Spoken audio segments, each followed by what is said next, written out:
ਅਕਾਲ ਪੁਰਖ ਦੀ ਸਿਫਤ ਸਲਾਹ ਦੇ ਸਾਡੇ ਖਾਸ ਪ੍ਰੋਗਰਾਮ ਏਕ ਓਂਕਾਰ ਦੇ ਵਿੱਚ ਦੇਸ਼ ਦੁਨੀਆ ਦੇ ਸਾਰੇ ਦਰਸ਼ਕਾਂ ਦਾ ਬਹੁਤ-ਬਹੁਤ ਸਵਾਗਤ ਹੈ। ਆਓ ਸਭ ਤੋਂ ਪਹਿਲਾਂ ਫਤਿਹ ਦੀ ਸਾਂਝ ਕਰੀਏ। ਵਾਹਿਗੁਰੂ ਜੀ ਕਾ ਖਾਲਸਾ, ਵਾਹਿਗੁਰੂ ਜੀ ਕੀ ਫਤਿਹ। ਅੱਜ ਸਾਡੇ ਕੋਲ ਸਟੂਡੀਓ ਦੇ ਵਿੱਚ ਖਾਸ ਤੌਰ ਤੇ ਪਹੁੰਚੇ ਹੋਏ ਨੇ ਭਾਈ ਰਜਿੰਦਰ ਸਿੰਘ ਜੀ, ਜੋ ਕਿ ਮੁੱਖ ਗ੍ਰੰਥੀ ਨੇ ਗੁਰਦੁਆਰਾ ਸੀਸਗੰਜ ਸਾਹਿਬ ਦਿੱਲੀ ਤੋਂ। ਭਾਈ ਸਾਹਿਬ ਬਹੁਤ-ਬਹੁਤ ਸਵਾਗਤ ਹੈ ਆਪ ਜੀ ਦਾ ਇੱਥੇ ਪਹੁੰਚਣ ਤੇ। ਵਾਹਿਗੁਰੂ ਜੀ ਕਾ ਖਾਲਸਾ, ਵਾਹਿਗੁਰੂ ਜੀ ਕੀ ਫਤਿਹ। ਸੋ ਪ੍ਰੋਗਰਾਮ ਏਕ ਓਂਕਾਰ ਦਾ ਮਕਸਦ ਹੈ ਜੁਗੋ ਜੁਗ ਟਲ ਸਾਹਿਬ ਸ਼੍ਰੀ ਗੁਰੂ ਗ੍ਰੰਥ ਸਾਹਿਬ ਜੀ ਦੀ ਅਕਾਲੀ ਬਾਣੀ ਦੇ ਜੋ ਅਗੰਮੀ ਸੁਨੇਹੇ ਨੇ ਸਾਡੀ ਚੰਗੀ ਜੀਵਨ ਜਾਂਚ ਦੇ ਲਈ, ਉਹਨਾਂ ਨੂੰ ਆਪਣੇ ਸਤਿਕਾਰਯੋਗ ਮਹਿਮਾਨਾਂ ਦੇ ਜ਼ਰੀਏ ਆਪ ਸਭ ਤੱਕ ਪਹੁੰਚਾਉਣਾ ਇਹ ਸਾਡਾ ਮਕਸਦ ਹੈ। ਇਹੀ ਸਾਡੀ ਕੋਸ਼ਿਸ਼ ਰਹਿੰਦੀ ਹੈ ਕਿ ਗੁਰਬਾਣੀ ਤੇ ਗੁਰਮਤ ਦੀ ਰੌਸ਼ਨੀ ਦੇ ਵਿੱਚ ਰਹਿੰਦੇ ਹੋਏ ਅਸੀਂ ਗੱਲ ਕਰੀਏ, ਜੀਵਨ ਦੇ ਹਰ ਪੱਖ ਨੂੰ ਵਿਚਾਰੀਏ। ਸੋ ਅੱਜ ਧਰਮ ਵਿਚਾਰ ਦਾ ਵਿਸ਼ਾ ਵੀ ਜੁੜਿਆ ਹੋਇਆ ਹੈ ਅੰਮ੍ਰਿਤ ਦੇ ਨਾਲ। ਜਿਸ ਤਰ੍ਹਾਂ ਅੱਜ ਕੱਲ ਆਮ ਜੀਵਨ ਦੇ ਵਿੱਚ ਆਮ ਲੋਕਾਂ ਦੇ ਵਿੱਚ ਇੱਕ ਗਲਤ ਧਾਰਨਾ ਬਣੀ ਹੋਈ ਹੈ ਕਿ ਅੰਮ੍ਰਿਤ ਜੋ ਰੋਜ਼ਾਨਾ ਜੀਵਨ ਦੇ ਵਿੱਚ ਇੱਕ ਰੁਕਾਵਟ ਹੈ, ਚਾਹੇ ਉਹ ਸਾਡੀ ਪਰਸਨਲ ਲਾਈਫ ਹੋਵੇ, ਨਿੱਜੀ ਲਾਈਫ ਹੋਵੇ, ਫੈਮਿਲੀ ਲਾਈਫ ਹੋਵੇ, ਉਸ ਤੋਂ ਬਾਅਦ ਸੋਸ਼ਲ ਲਾਈਫ ਹੋਵੇ, ਜਾਂ ਫਿਰ ਸਾਡੀ ਪ੍ਰੋਫੈਸ਼ਨਲ ਲਾਈਫ ਹੋਵੇ, ਕਿਤੇ ਨਾ ਕਿਤੇ ਇਹ ਧਾਰਨਾ ਬਣੀ ਹੋਈ ਹੈ ਕਿ ਅੰਮ੍ਰਿਤ ਇੱਥੇ ਰੁਕਾਵਟ ਬਣ ਜਾਂਦਾ ਹੈ। ਸਾਹਿਬ ਸ਼੍ਰੀ ਗੁਰੂ ਗੋਬਿੰਦ ਸਿੰਘ ਸਾਹਿਬ ਨੇ 1699 ਦੀ ਵਿਸਾਖੀ ਨੂੰ ਖਾਲਸਾ ਸਾਜਿਆ ਸੀ। ਖਾਲਸੇ ਨੂੰ ਇੱਕ ਵੱਖਰੀ ਪਛਾਣ ਦਿੱਤੀ ਸੀ, ਇੱਕ ਵੱਖਰਾ ਪਹਿਰਾਵਾ ਦੇ ਕੇ, ਔਰ ਨਾਲ ਹੀ ਨਾਲ ਗੁਰੂ ਸਾਹਿਬ ਨੇ ਸਾਨੂੰ ਕੀ ਤਾਕੀਦ ਕੀਤੀ ਸੀ, ਇੱਕ ਅੰਮ੍ਰਿਤਧਾਰੀ ਜੋ ਇਨਸਾਨ ਹੈ ਉਸਨੇ ਕੀ ਸਾਵਧਾਨੀਆਂ ਰੱਖਣੀਆਂ ਨੇ ਆਪਣੀ ਜ਼ਿੰਦਗੀ ਦੇ ਵਿੱਚ। ਪਰ ਅੱਜ ਦੇ ਸਮੇਂ ਵਿੱਚ ਉਹਨਾਂ ਨੂੰ ਬਹੁਤ ਹੀ ਕਠਿਨਤਾ ਦੇ ਨਾਲ ਲਿਆ ਜਾਂਦਾ ਹੈ। ਇਹ ਸੋਚਿਆ ਜਾਂਦਾ ਕਿ ਅਸੀਂ ਇਹ ਨਿਭਾਉਣ ਦੇ ਸਮਰੱਥ ਨਹੀਂ ਹੈਗੇ। ਸੋ ਇਸ ਵਿਸ਼ੇ ਤੇ ਅੱਜ ਅਸੀਂ ਵਿਚਾਰ ਕਰਾਂਗੇ ਧਰਮ ਵਿਚਾਰ ਦੇ ਵਿੱਚ। ਸ਼ੁਰੂ ਕਰਦੇ ਹਾਂ ਅੱਜ ਦਾ ਧਰਮ ਵਿਚਾਰ।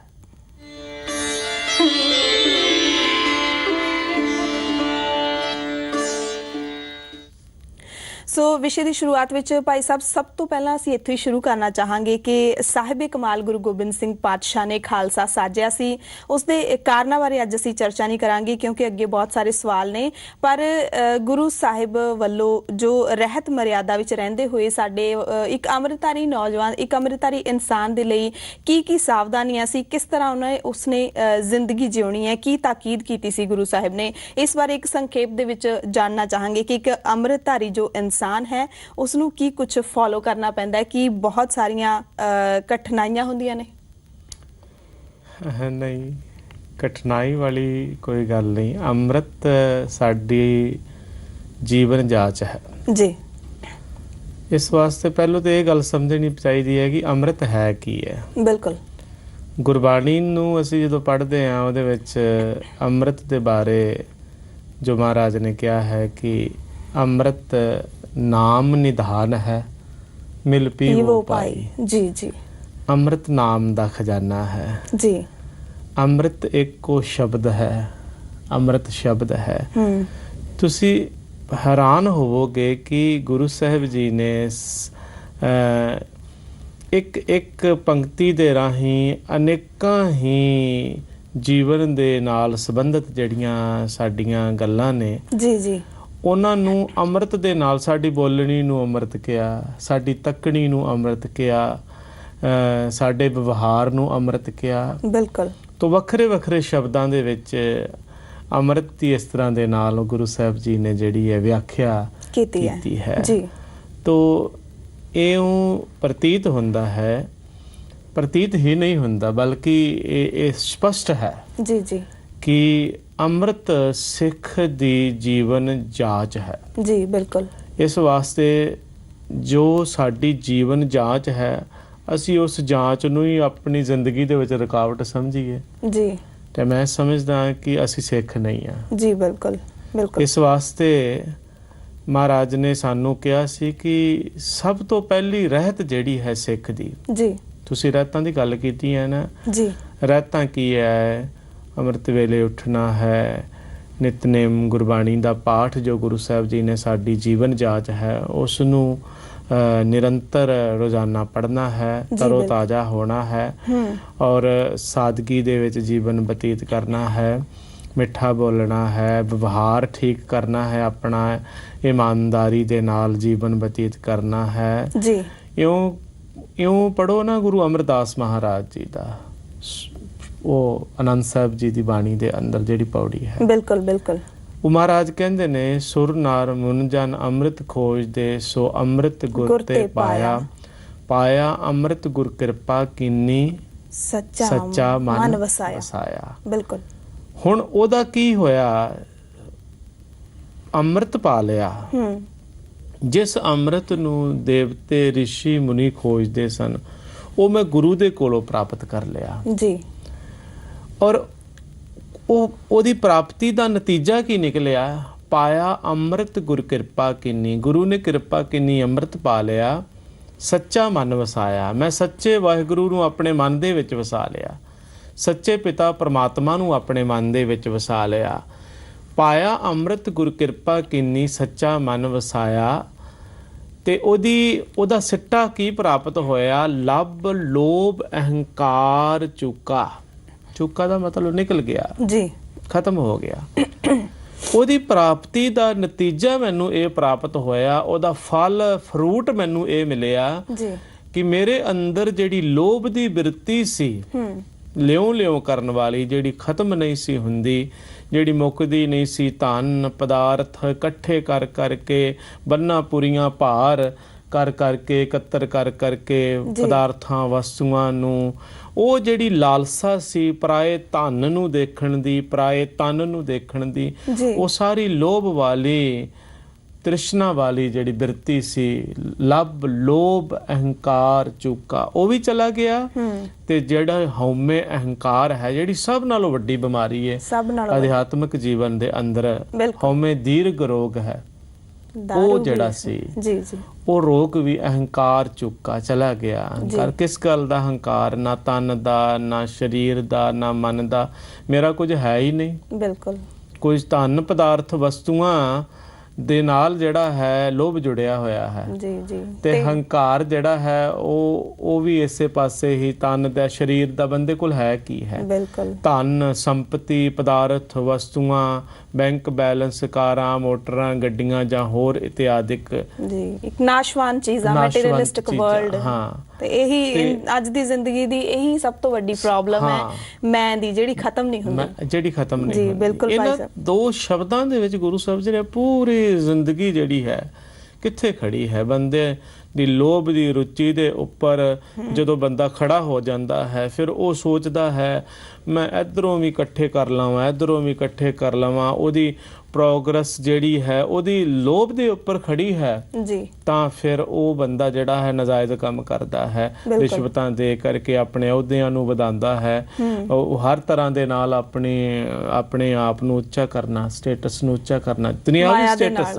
ਹਾਂ, ਧਨ ਪਦਾਰਥਾਂ ਦੀ ਲੋਭ ਦੀ ਬਿਰਤੀ ਦੇ ਉੱਪਰ ਖੜਾ ਬੰਦਾ ਜਿਹੜਾ ਹੈ ਇਸ ਤਰ੍ਹਾਂ ਦੇ ਨਾਲ ਵੇਖਣ ਨੂੰ ਉੱਚਾ ਹੋ ਸਕਦਾ ਹੈ, ਪਰ ਅਧਿਆਤਮਿਕ ਜੀਵਨ ਦੇ ਅੰਦਰ, ਆਤਮਿਕ ਜੀਵਨ ਦੇ ਅੰਦਰ ਉਹ ਇੰਨਾ ਨੀਵਾਂ ਚਲਿਆ ਜਾਂਦਾ ਹੈ ਕਿ ਉਸ ਨੂੰ ਅਸੀਂ ਹਾਇਰ ਸਟੈਂਡਰਡ ਨਹੀਂ, ਉਹਨੂੰ ਵਾਲਾ ਨਹੀਂ ਕਹਿ ਸਕਦੇ। ਬਿਲਕੁਲ ਭਾਈ ਸਾਹਿਬ, ਜਿਵੇਂ ਆਪ ਜੀ ਨੇ ਦੱਸਿਆ ਕਿ ਜੋ ਅੰਮ੍ਰਿਤ ਅਸਲ ਦੇ ਵਿੱਚ ਹੈ ਕਿ ਗੁਰਬਾਣੀ ਦੇ ਵਿੱਚ ਗੁਰੂ ਸਾਹਿਬਾਨਾਂ ਨੇ ਸਾਨੂੰ ਕੀ ਕਿਹਾ। ਪਰ ਅਸੀਂ ਨਾਲ ਵਿਸ਼ੇ ਦੀ ਜੇ ਗੱਲ ਕਰੀਏ ਤਾਂ ਜੋ ਅੰਮ੍ਰਿਤ ਵਿਸਾਖੀ ਵਾਲੇ ਦਿਨ ਸਾਨੂੰ ਜੋ ਅੰਮ੍ਰਿਤ ਛਕਾਇਆ ਗਿਆ ਸੀ, ਇੱਕ ਰਸਮ ਸੀ, ਗੁਰੂ ਸਾਹਿਬ ਨੇ ਇੱਕ ਨਵੀਂ ਪਿਰਤ ਪਾਈ ਸੀ। ਉਸ ਵੇਲੇ ਸਾਡੇ ਲਈ ਕੀ ਤਾਕੀਦ ਸੀ ਕਿ ਕਿਸ ਤਰ੍ਹਾਂ ਦੇ ਨਾਲ ਅਸੀਂ ਜਿਹੜੀ ਇੱਕ ਪ੍ਰੈਕਟੀਕਲੀ ਅਸੀਂ ਕੀ ਕੁਝ ਕਰਨਾ ਹੈਗਾ, ਉਸ ਬਾਰੇ ਅਸੀਂ ਜਾਣਨਾ। ਬਿਲਕੁਲ। ਸਾਡਾ ਵਿਵਹਾਰ, ਸਾਡਾ ਕਿਰਦਾਰ, ਸਾਡਾ ਆਚਾਰ, ਸਾਡਾ ਬੋਲਣਾ, ਸਾਡਾ ਸਾਰਾ ਕੁਝ ਜਿਹੜਾ ਹੈ ਉਹ ਅੰਮ੍ਰਿਤ ਹੈ ਜੀ। ਬਿਲਕੁਲ। ਤਾਂ ਮੈਂ ਇਹ ਗੱਲ ਕਰ ਰਿਹਾ ਸੀ ਕਿ ਉਹ ਚਲਾ ਗਿਆ, ਮਹਾਰਾਜ ਨੇ ਸਾਨੂੰ ਪ੍ਰਾਪਤੀ ਦਾ ਜਿਹੜਾ ਸੀਗਾ ਨਤੀਜਾ ਸਾਡੇ ਸਾਹਮਣੇ ਇਸ ਪੌੜੀ ਦੇ ਰਾਹੀਂ ਰੱਖਿਆ ਕਿ ਆਹ ਨਤੀਜਾ ਪ੍ਰਾਪਤ ਹੋਇਆ ਮੈਨੂੰ ਅੰਮ੍ਰਿਤ ਛਕਣ ਦਾ, ਅੰਮ੍ਰਿਤ ਗ੍ਰਹਿਣ ਕਰਨ ਦਾ, ਅੰਮ੍ਰਿਤ ਧਾਰੀ ਹੋਣ ਦਾ ਮੈਨੂੰ ਆਹ ਨਤੀਜਾ। ਕਿ ਜਿਹੜੇ ਬੰਦੇ ਆਪਣੀ ਜੀਵਨ ਦੇ ਵਿੱਚ ਰੁਕਾਵਟ ਸਮਝਦੇ ਨੇ ਕਿ ਅਸੀਂ ਤੇ ਨੌਕਰੀ ਕਰਦੇ ਹਾਂ ਜੀ, ਤੁਸੀਂ ਵੀ ਨੌਕਰੀ ਕਰਦੇ ਹੋ, ਅਸੀਂ ਵੀ ਕਰਦੇ ਹਾਂ ਕਿਸੇ ਨਾ ਕਿਸੇ ਥਾਂ ਦੇ ਉੱਪਰ ਜੀ ਜੀ, ਪਰ ਸਾਨੂੰ ਤੇ ਕਦੀ ਇਸ ਤਰ੍ਹਾਂ ਦੀ ਦਿੱਕਤ ਨਹੀਂ ਹੋਈ ਜੀ ਜੀ। ਬਿਲਕੁਲ। ਸ਼ਾਇਦ ਤੁਹਾਨੂੰ ਵੀ ਨਾ ਕਦੀ ਹੋਈ ਹੋਵੇ। ਮੈਂ ਤੇ ਤੁਹਾਨੂੰ ਸਗੋਂ ਕਈਆਂ ਦਾ ਆਈਡਲ ਵੀ ਜਾਣਦਾ ਸਮਝਦਾ ਹਾਂ, ਬੀਬੀਆਂ ਦਾ ਖਾਸ ਕਰਕੇ। ਤੁਸੀਂ ਦੱਸੋ ਕਦੇ ਰੁਕਾਵਟ ਆਈ ਹੋਵੇ ਆਪਣੇ ਜੀਵਨ ਦੇ ਵਿੱਚ? ਮੈਨੂੰ ਤੇ ਅੱਜ ਤੱਕ ਰੁਕਾਵਟ ਨਹੀਂ, ਰੁਕਾਵਟਾਂ ਦੂਰ ਹੋਈਆਂ ਨੇ ਜੀ। ਬਿਲਕੁਲ ਬਿਲਕੁਲ, ਇਸ ਤਰ੍ਹਾਂ ਦੀ ਕੋਈ ਗੱਲ ਨਹੀਂ ਹੈਗੀ, ਕਿਉਂਕਿ ਅਸੀਂ ਵੀ ਆਮ ਇਨਸਾਨਾਂ ਦੇ ਵਰਗੇ ਆ। ਕਾਰੋਬਾਰ ਕਰਦਿਆਂ ਹੋਇਆਂ ਵੀ ਅਸੀਂ ਜਿਹੜਾ ਹੈ ਉਹ ਅੰਮ੍ਰਿਤ ਛਕ ਕੇ, ਮਤਲਬ ਅੰਮ੍ਰਿਤ ਅੰਦਰ ਦੀ ਰਹਿਤ ਹੈ। ਬਾਹਰੀ ਪਹਿਰਾਵਾ ਜਿਹੜਾ ਗੁਰੂ ਸਾਹਿਬ ਜੀ ਨੇ ਸਾਨੂੰ 5 ਕਕਾਰੀ ਦਿੱਤਾ ਹੈ, ਜੀ ਜੀ, ਇਹ ਰਹਿਤ ਹੈ, 5 ਕਕਾਰੀ ਰਹਿਤ ਹੈ ਜੀ। ਅੰਮ੍ਰਿਤ ਤਾਂ ਅੰਦਰ ਹੈ। ਅੰਮ੍ਰਿਤ ਉਹ ਆਤਮਿਕ ਅਡੋਲਤਾ ਦੇਣ ਵਾਲਾ ਨਾਮ ਜਲ ਪਰਮਾਤਮਾ ਨੇ ਸਾਡੇ ਅੰਦਰ ਪਾਇਆ ਹੈ।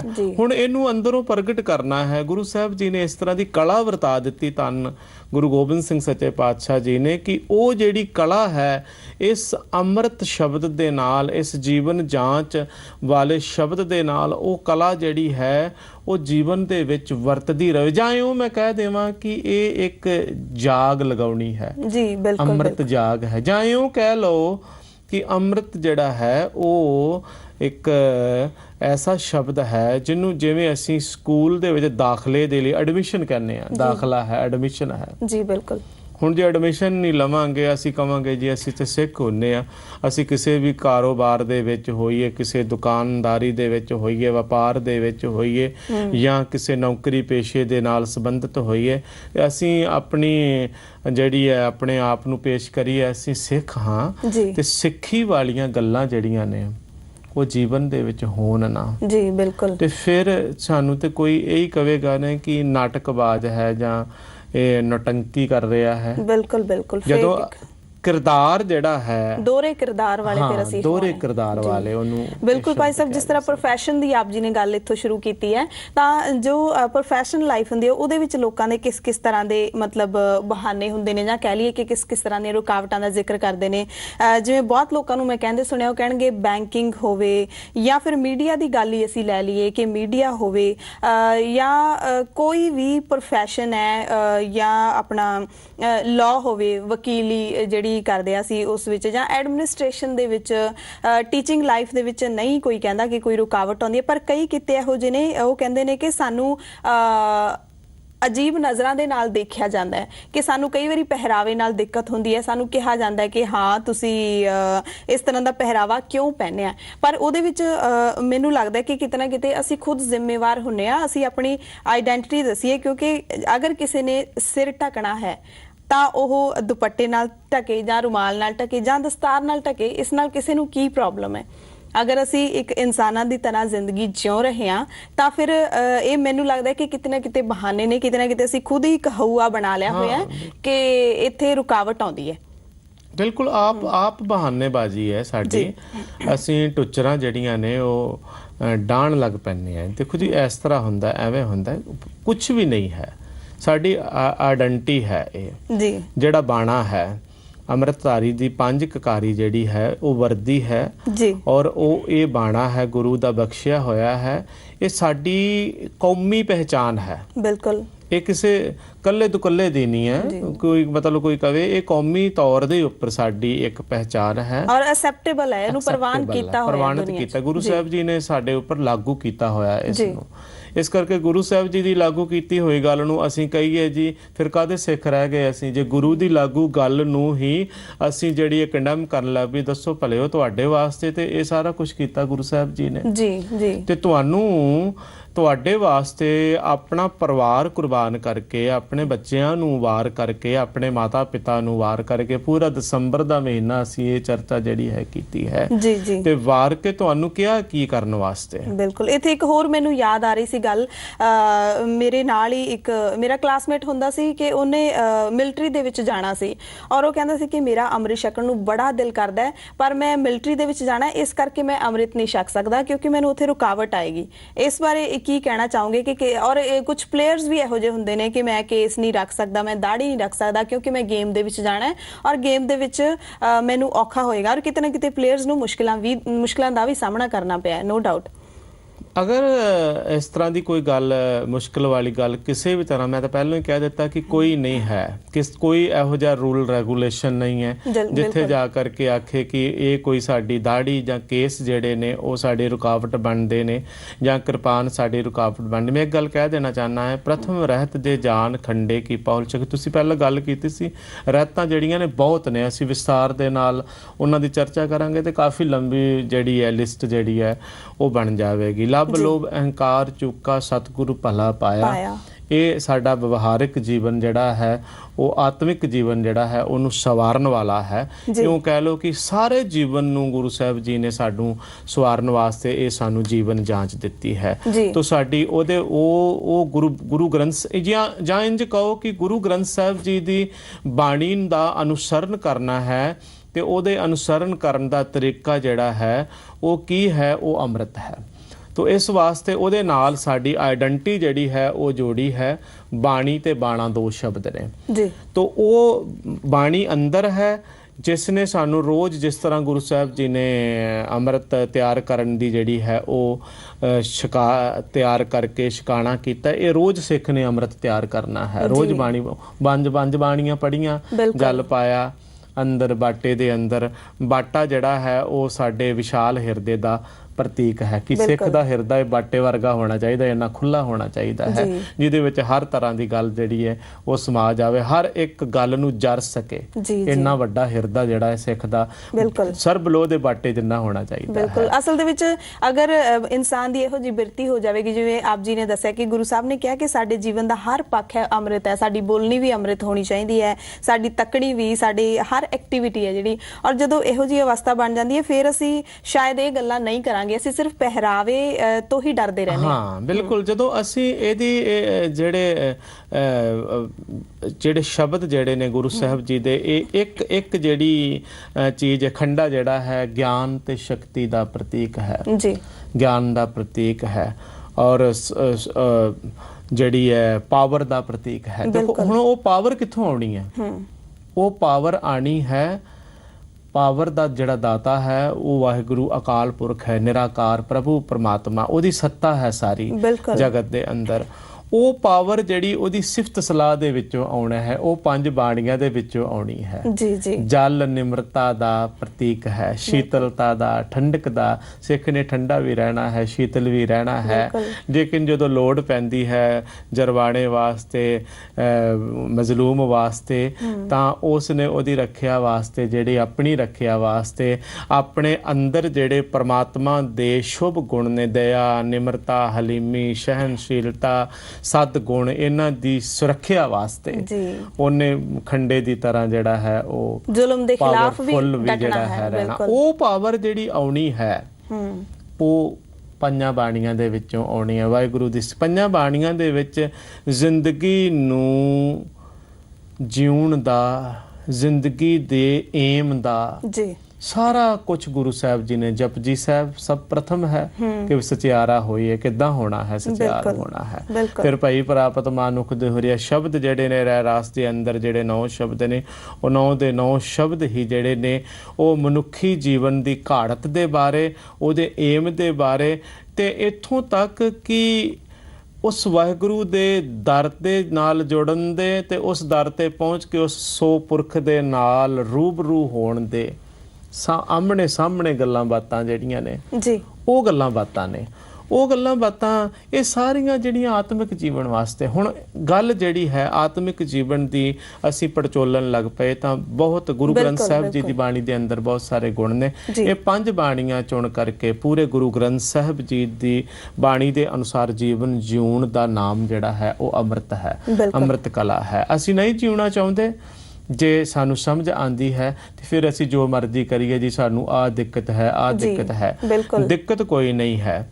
ਅਗਰ ਤੁਸੀਂ ਦੁਕਾਨ ਤੇ ਹੋ ਜਾਂ ਕਿਸੇ ਵੀ ਨੌਕਰੀ ਕਰਦੇ ਹੋ, ਜ਼ਰੂਰੀ ਨਹੀਂ ਤੁਸੀਂ, ਅਗਰ ਤੁਹਾਨੂੰ ਅੱਛਾ ਲੱਗਦਾ ਹੈ ਤੁਸੀਂ ਉੱਪਰੋਂ ਦੀ ਕਿਰਪਾਨ ਪਾ ਸਕਦੇ ਹੋ, ਤਾਂ ਆਪਣੇ ਵਸਤਰਾਂ ਦੇ ਹੇਠੋਂ ਵੀ ਤੁਸੀਂ ਧਾਰਨ ਕਰ ਸਕਦੇ ਹੋ। ਪੰਜ ਕਕਾਰੀ ਰਹਿਤ ਰੱਖਣੀ ਹੈ।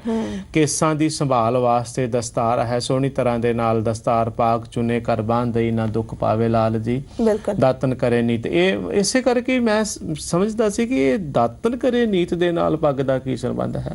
ਤੋ ਜਿੱਦਾਂ ਅਸੀਂ ਇਸ਼ਨਾਨ ਕਰਦੇ ਹਾਂ, ਕਾਹਦੇ ਵਾਸਤੇ ਕਰਦੇ ਹਾਂ? ਸਫੁਰਤੀ ਵਾਸਤੇ ਕਰਦੇ ਹਾਂ, ਰੋਜ਼ ਆਲਸ ਨੂੰ ਦੂਰ ਕਰਨ ਵਾਸਤੇ। ਆਲਸ ਨੂੰ ਦੂਰ ਕਰਨ ਵਾਸਤੇ ਹੀ ਕੇਸਾਂ ਨੂੰ ਕੰਘਾ ਕਰਨਾ ਜਿਹੜਾ ਹੈ ਉਹ ਜ਼ਰੂਰੀ ਹੈ।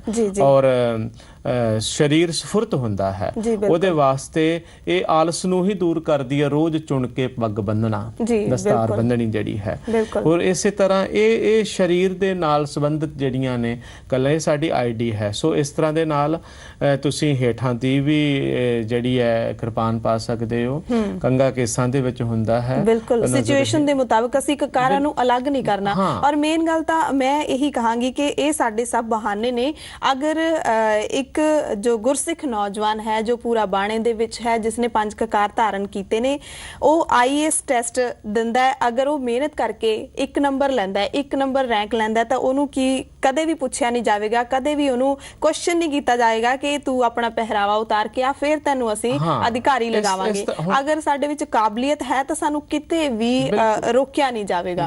ਅਗਰ ਸਾਡੀ ਕਾਬਲੀਅਤ ਬਾਹਰ ਨਿਕਲ ਕੇ ਸਾਹਮਣੇ ਆਉਂਦੀ ਹੈ ਤਾਂ ਪਹਿਰਾਵਾ ਉਹਦੇ ਵਿੱਚ ਕੋਈ ਰੁਕਾਵਟ ਨਹੀਂ। ਇਸ ਦੇ ਨਾਲ ਤੁਹਾਡੇ ਅੰਦਰ ਟੈਲੈਂਟ ਹੈ, ਤੁਸੀਂ ਅੱਛੇ ਐਜੂਕੇਟ ਹੋ, ਤਾਂ ਤੁਸੀਂ ਇਸ ਨੂੰ ਕਦੇ ਵੀ ਇਹਨੂੰ ਪਹਿਲਾਂ ਸਮਝ ਲਓ। ਤੁਸੀਂ ਬਾਕੀ ਕੁਝ ਸਮਝਿਆ ਹੈ ਤੇ ਆਪਣੇ ਇਸ ਦੀ ਫਿਲਾਸਫੀ ਨੂੰ ਵੀ ਸਮਝ ਲਓ, ਅੰਮ੍ਰਿਤ ਦੀ ਫਿਲਾਸਫੀ ਨੂੰ ਵੀ ਸਮਝ ਲਓ, ਗੁਰਬਾਣੀ ਦੀ ਫਿਲਾਸਫੀ ਨੂੰ ਵੀ ਸਮਝ ਲਓ। ਜਦੋਂ ਤੁਹਾਨੂੰ ਸਮਝ ਆ ਜਾਵੇਗੀ, ਜਿੱਥੇ ਬਾਕੀ ਤੁਸੀਂ ਸਮਝ ਗਿਆ, ਤੁਸੀਂ ਇਸ ਨੂੰ ਨਾਲ ਲੈ ਕਰਕੇ ਚੱਲ ਸਕਦੇ ਆ। ਇਹਨੂੰ ਅਲੱਗ ਕਰਕੇ ਆਸਟ੍ਰੇਲੀਆ ਦੇ ਅੰਦਰ ਮੈਂ ਦੇਖਿਆ ਅੱਜ ਕੱਲ੍ਹ ਮੀਡੀਆ ਦੇ ਵਿੱਚ ਹੈ, ਨੌਜਵਾਨ ਸਾਡੇ ਇੱਥੇ ਪੰਜਾਬ ਦੇ ਵਿੱਚ ਦਾੜੀਆਂ ਕਟਵਾ ਕੇ ਮੰਡਵਾ ਕਰਕੇ ਪੁਲਿਸ ਦੇ ਵਿੱਚ ਵੀ ਤੇ ਹੋਰ ਚੀਜ਼ਾਂ ਦੇ ਵਿੱਚ ਵੀ ਸਿਰਫ ਇਹ ਬਹਾਨੇਬਾਜ਼ੀ ਕਰਕੇ ਤੇ ਅਸੀਂ ਕਹਿ ਰਹੇ ਹਾਂ ਜੀ ਦੇਖੋ ਜੀ ਅੰਮ੍ਰਿਤ ਦੇ ਨਾਲ ਤੇ ਨਹੀਂ ਚੱਲਿਆ ਜਾ ਸਕਦਾ। ਕਿਉਂ ਨਹੀਂ ਚੱਲਿਆ ਜਾ? ਉਹ ਪੁਲਿਸ ਦੇ ਵਿੱਚ, ਆਰਮੀ ਦੇ ਵਿੱਚ, ਅਮਰੀਕਾ ਦੇ ਵਿੱਚ, ਪਾਕਿਸਤਾਨ ਦੇ ਅੰਦਰ ਕਿੰਨੀਆਂ ਦੇਸ਼ਾਂ ਦੇ ਵਿੱਚ ਜਿਹੜਾ ਹੈ ਉਹ ਆਪਣੀ ਆਈਡੀ ਨੂੰ ਲੈ ਕੇ 에ਅਰ ਫੋਰਸ ਦੇ ਵਿੱਚ ਲੈ ਕੇ ਚੱਲ ਰਹੇ ਆ। ਬੀਬੀਆਂ ਨੇ, ਤੁਸੀਂ ਬੈਠੇ ਹੋ ਇੱਥੇ ਹਰ ਥਾਂ ਦੇ ਉੱਪਰ, ਮੈਂ ਦੇਖਦਾ ਹਾਂ ਉਹਨਾਂ ਸੁਹਿਰਦ ਗੁਰਸਿੱਖਾਂ ਨੂੰ, ਸੂਝਵਾਨਾਂ ਨੂੰ, ਸਿਆਣਿਆਂ ਨੂੰ। ਇਹ ਸਿਆਣਪ ਹੈ। ਬਿਲਕੁਲ ਗੱਲ ਇੱਕ ਦ੍ਰਿੜਤਾ ਜਦੋਂ ਤੁਸੀਂ ਸਮਝੋਗੇ, ਮਹਾਰਾਜ ਨੇ ਕਿਹਾ ਪ੍ਰਥਮ ਰਹਿਤ ਜੇ ਜਾਣ ਖੰਡੇ ਕੀ ਪਾਹੁਲ ਸਕੇ, ਸੋਈ ਸਿੰਘ ਪ੍ਰਧਾਨ ਅਵਰ ਨਾ ਪਾਹੁਲ ਜੋਲ। ਪਹਿਲੀ ਰਹਿਤ ਹੀ ਖੰਡੇ ਕੀ ਪਾਹੁਲ ਹੈ, ਅੰਮ੍ਰਿਤ ਛਕਣਾ ਜੀ। ਬਾਕੀ ਰਹਿਤਾਂ ਬਾਅਦ ਦੇ ਵਿੱਚ ਨੇ, ਔਰ ਇਸ ਰਹਿਤ ਤੋਂ ਬਾਅਦ ਬਾਕੀ ਰਹਿਤਾਂ ਸ਼ੁਰੂ ਹੁੰਦੀਆਂ ਨੇ। ਜੀ ਬਿਲਕੁਲ। ਜਿਹੜਾ ਸਿੱਖ ਆਪਣੀ ਆਈਡੀ ਨੂੰ ਹੀ ਜਿਹੜਾ ਹੈ ਉਹ ਪ੍ਰੂਫ ਨਹੀਂ ਕਰ ਸਕਦਾ, ਰੱਖ ਨਹੀਂ ਸਕਦਾ, ਉਹ ਹੋਰ ਕੀ ਕਰੇਗਾ? ਬਿਲਕੁਲ ਗੱਲ ਦ੍ਰਿੜਤਾ ਦੀ ਹੈ ਕਿ ਅਸੀਂ ਆਪਣੀ ਦ੍ਰਿੜਤਾ ਤੇ ਕਾਇਮ ਰਹੀਏ। ਜੇ ਸਾਨੂੰ ਪ੍ਰੋਬਲਮਸ ਆਉਂਦੀਆਂ ਵੀ ਨੇ, ਨੋ ਡਾਊਟ ਸਾਨੂੰ ਆਮ ਜ਼ਿੰਦਗੀ 'ਚ ਵੀ ਆਉਂਦੀਆਂ ਨੇ, ਅੰਮ੍ਰਿਤ ਛਕ ਕੇ ਵੀ ਆਉਂਦੀਆਂ ਨੇ, ਤਾਂ ਉਹਦੇ 'ਚ ਕੋਈ ਫਰਕ ਨਹੀਂ ਹੈ, ਆਉਂਦੀਆਂ ਨੇ। ਪਰ ਜੇ ਅਸੀਂ ਕਾਇਮ ਰਹੀਏ ਆਪਣੀ ਆਈਡੈਂਟਿਟੀ ਨੂੰ ਰੱਖ ਕੇ, ਤਾਂ ਦੁਨੀਆ ਨੂੰ ਜ਼ਰੂਰ ਪ੍ਰਵਾਨ ਕਰੇਗੀ। ਦੂਜੀ ਗੱਲ ਇਹ ਹੈ ਕਿ 5 ਕਕਾਰਾਂ ਤੋਂ ਇਲਾਵਾ ਤੁਸੀਂ ਕੋਈ ਵੀ ਬਾਣਾ ਕੱਪੜੇ ਪਹਿਨ ਸਕਦੇ ਹੋ।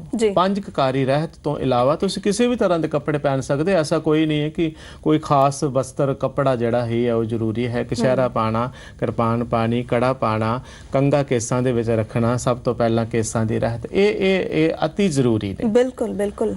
ਔਰ ਪਹਿਰਾਵਾ ਜੋ ਪੂਰੀ ਤਰ੍ਹਾਂ ਨਾਲ ਸਾਡਾ ਤਨ ਹੈ ਜਿਹੜਾ ਢਕਿਆ ਹੋਵੇ, ਦੇਖਣ ਵਾਲੇ ਨੂੰ ਚੰਗਾ ਲੱਗੇ, ਇਹ ਵੀ ਗੁਰਬਾਣੀ 'ਚ ਲਿਖਿਆ। ਮਤਲਬ ਅਸੀਂ ਅਟਪਟੇ ਕੱਪੜੇ ਵੀ ਨਾ ਪਾਈਏ। ਬਿਲਕੁਲ ਇਹ ਜ਼ਰੂਰ ਕਵਾਂਗੇ ਕਿ ਸਾਦਗੀ ਵਾਲੇ, ਸਰਲਤਾ ਵਾਲੇ, ਜਿਹੜੇ ਅਟਰੈਕਟਿਵ ਨਾ ਕਰਨ ਖਾਸ ਤੌਰ ਤੇ ਉੱਪਰ, ਅਸੀਂ ਉਹ ਵਸਤਰ ਕੱਪੜੇ ਪਹਿਨੀਏ। ਬਾਕੀ ਹੋਰ ਕਿਸੇ ਵੀ ਤਰ੍ਹਾਂ ਦੇ ਸਾਡੀ ਰਹਿਤ ਮਰਿਆਦਾ ਦੇ ਅੰਦਰ ਪਹਿਰਾਵੇ ਦੇ ਉੱਪਰ ਕੋਈ ਵੀ ਕਿੰਤੂ ਪ੍ਰੰਤੂ ਨਹੀਂ ਹੈ। ਬਿਲਕੁਲ ਕੋਈ ਮਨਾਹੀ ਨਹੀਂ ਹੈ। ਬਿਲਕੁਲ। ਸੋ ਅੱਜ ਦੇ ਵਿਸ਼ੇ ਦੇ ਵਿੱਚ ਹਾਲੇ ਬਹੁਤ ਕੁਝ ਹੋਰ ਬਾਕੀ ਰਹਿ ਗਿਆ। ਸਿਰਫ ਅਸੀਂ ਗੱਲ ਕੀਤੀ ਹੈ ਪ੍ਰੋਫੈਸ਼ਨ ਦੀ, ਪਰ ਇਸ ਦੇ ਨਾਲ ਨਾਲ ਜੋ ਪਰਸਨਲ ਲਾਈਫ ਹੈ, ਜੋ ਸਾਡੀ ਫੈਮਿਲੀ ਲਾਈਫ ਹੈ, ਇਸ ਦੇ ਨਾਲ ਨਾਲ ਜਿੰਨੇ ਵੀ ਹੋਰ ਪੱਖ ਨੇ ਉਹ ਹਲੇ ਵਿਚਾਰਨੇ ਬਾਕੀ ਨੇ।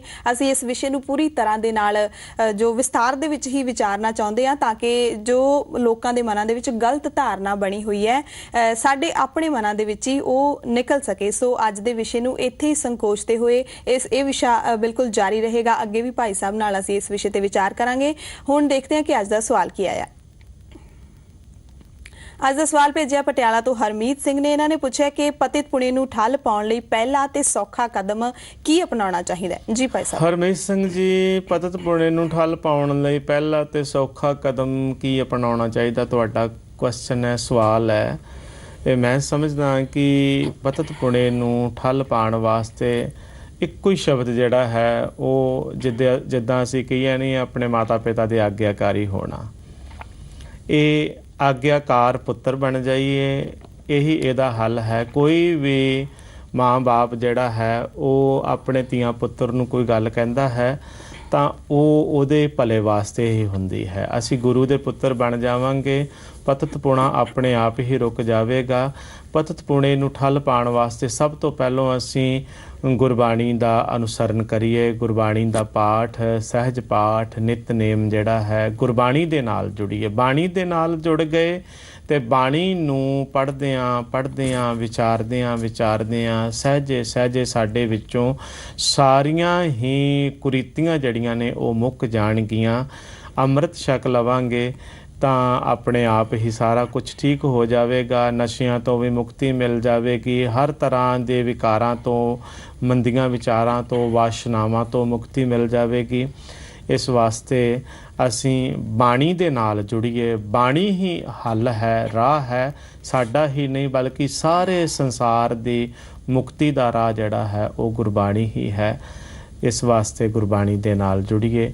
ਇਹ ਸੌਖਾ ਕਦਮ ਜਿਹੜਾ ਹੈ ਇਹੀ ਹੈ। ਜਦੋਂ ਅਸੀਂ ਇਸ ਗੱਲ ਨੂੰ ਸ਼ੁਰੂ ਕਰ ਦੇਵਾਂਗੇ ਤੇ ਆਪਣੇ ਆਪ ਹੀ ਧੀਰੇ ਧੀਰੇ ਅਸੀਂ ਉਸ ਰਾਹ ਦੇ ਉੱਪਰ ਚੱਲਦੇ ਹੋਏ ਜਿਹੜਾ ਹੈ ਆਪਣਾ ਜੀਵਨ ਸਫਲ ਕਰ ਲਵਾਂਗੇ। ਜੀ, ਬਹੁਤ ਬਹੁਤ ਧੰਨਵਾਦ ਭਾਈ ਸਾਹਿਬ। ਸੋ ਆਪਦੇ ਮਨਾਂ ਦੇ ਵਿੱਚ ਹੋਰ ਵੀ ਕੋਈ ਸਵਾਲ ਸੁਝਾਅ ਹੋਣ ਤੁਸੀਂ ਸਾਨੂੰ ਭੇਜ ਸਕਦੇ ਹੋ। ਇਸੇ ਦੇ ਨਾਲ ਨਾਲ ਅੱਜ ਦਾ ਵਿਸ਼ਾ ਤੁਹਾਨੂੰ ਕਿਵੇਂ ਲੱਗਿਆ ਇਸ ਬਾਰੇ ਵੀ ਸਾਨੂੰ ਜ਼ਰੂਰ ਦੱਸਣਾ। ਅੱਜ ਦੇ ਵਿਸ਼ੇ ਸੰਬੰਧੀ ਤੁਹਾਡੇ ਮਨਾਂ ਦੇ ਵਿੱਚ ਕੋਈ ਸਵਾਲ ਹੋਣ ਉਹ ਵੀ ਤੁਸੀਂ ਜ਼ਰੂਰ ਸਾਡੇ ਨਾਲ ਸਾਂਝੇ ਕਰਨਾ। ਸਾਡਾ ਈਮੇਲ ਪਤਾ ਨੋਟ ਕਰ ਲਓ, editorpunjabi@zmedia.slgroup.com। SMS ਰਾਹੀਂ ਵੀ ਤੁਸੀਂ ਸਾਨੂੰ ਸਵਾਲ ਸੁਝਾਅ ਭੇਜ ਸਕਦੇ ਹੋ। ਏਕ ਓਂਕਾਰ ਟਾਈਪ ਕਰਕੇ ਸਪੇਸ ਦੇ ਕੇ ਆਪਣਾ ਸਵਾਲ ਸੁਝਾਅ ਲਿਖੋ, ਫਿਰ ਆਪਣਾ ਨਾਮ ਲਿਖੋ ਤੇ ਭੇਜ ਦਿਓ 57575 ਉੱਤੇ। ਚਿੱਠੀ ਪੱਤਰ ਦੇ ਜ਼ਰੀਏ ਵੀ ਤੁਸੀਂ ਸਾਨੂੰ ਸੰਪਰਕ ਕਰ ਸਕਦੇ ਹੋ। ਸਾਡਾ ਪਤਾ ਹੈ ਏਕ ਓਂਕਾਰ ਜੀ Punjab Haryana Himachal FC 19 sector 16A film city Noida 201301। ਤੁਹਾਡੇ ਸਵਾਲਾਂ ਤੇ ਸੁਝਾਵਾਂ ਦਾ ਹਮੇਸ਼ਾ ਇੰਤਜ਼ਾਰ ਰਹੇਗਾ। ਭਾਈ ਸਾਹਿਬ ਜੀ, ਆਪ ਜੀ ਦਾ ਬਹੁਤ ਬਹੁਤ ਧੰਨਵਾਦ ਸਟੂਡੀਓ ਦੇ ਵਿੱਚ ਪਹੁੰਚਣ ਦੇ ਲਈ।